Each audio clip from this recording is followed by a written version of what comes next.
when we brought Ty on, I noticed like I wasn't around. I was like making a movie for a couple of years, and I came back and started watching you guys as you were doing Yeah Right.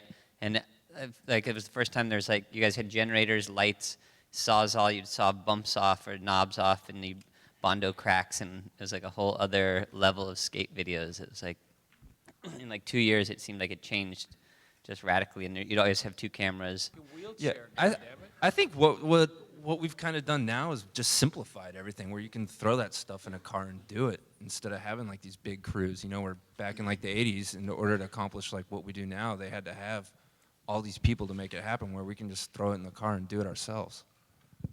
I mean, I think a big reason why I shoot with two cameras is tricks are so hard for guys to make now. Someone's going to be spending a month to get a trick. I'm there to make sure you're getting the most out of it. So I'll have 2, sometimes 3 cameras, like a camera setup, just so you can like maximize that. And I noticed one really high-tech thing in the DC video. There's like filming a line with a helicopter with Danny Way.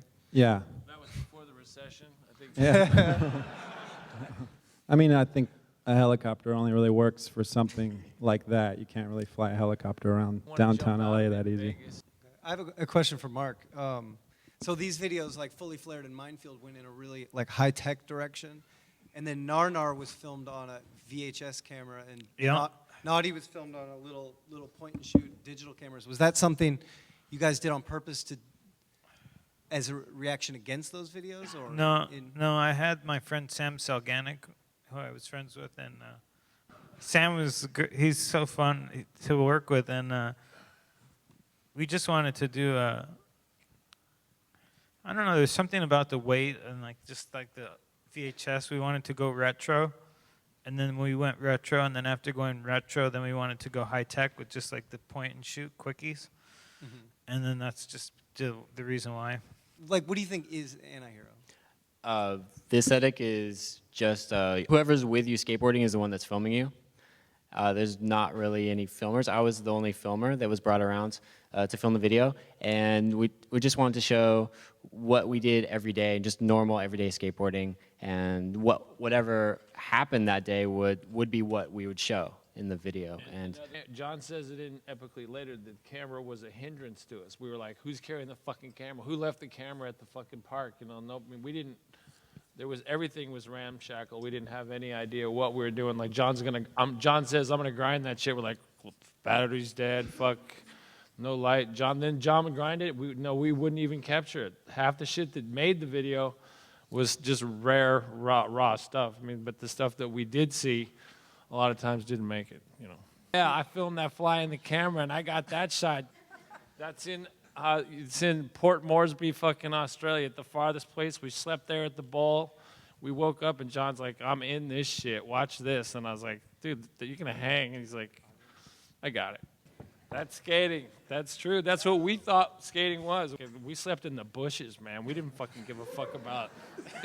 I don't video. I don't put it all together. I don't see you guys creeping it down. I saw what it did to him on that last video, and I was like, dude, I don't ever want that to happen to me. I saw your meltdown that night. I was like, oh, God, this is for a fucking skateboard video?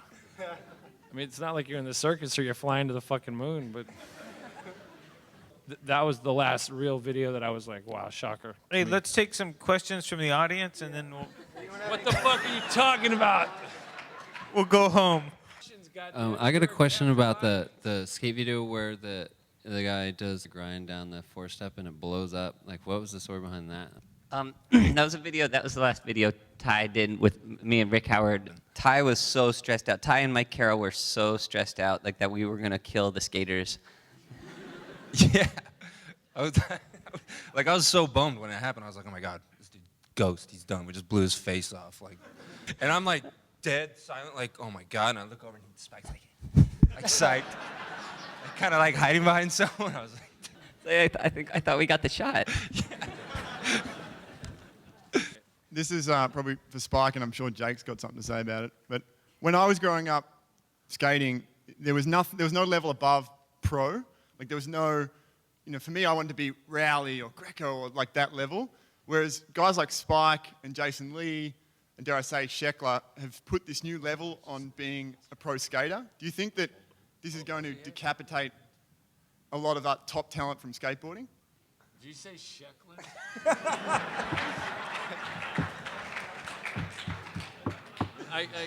Jake, answer that one. Hey, dude, right guard's cool. I do whatever you're into. I don't care. Drink milk, suck dick. I don't give a fuck. He's a great skateboarder, a complete failure as a human.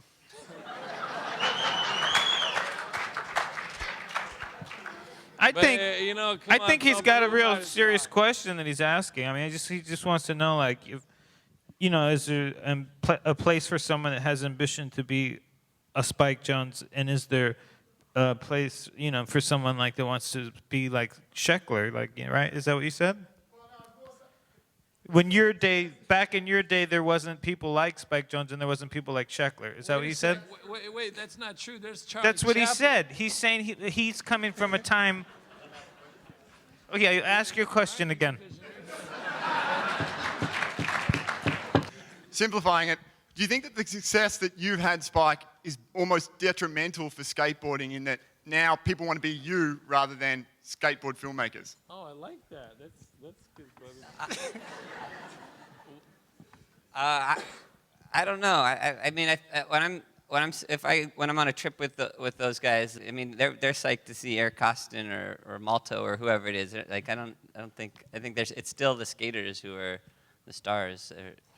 The people that are watching the skateboard videos are kind of specifically in that subculture. So I don't know. I think that Spike comes from that subculture, is applauded by the skaters, but I don't know if Main Street people would see it the way you're kind of putting it. Is that I think that there's an audience that would interface with a Sheckler that wouldn't interface with what's happening in real skateboarding, let's say, and it's totally two different worlds. Like Sheckler's a crossover as much as Spike, for instance, is a crossover. He's someone who came from this subculture and now has made good in a wider mainstream culture. You know what I'm saying? So it's kind of two different things. Why am I getting lumped in with Sheckler? I'd like to thank everyone Okay, Gail. for coming out. Everyone, these guys.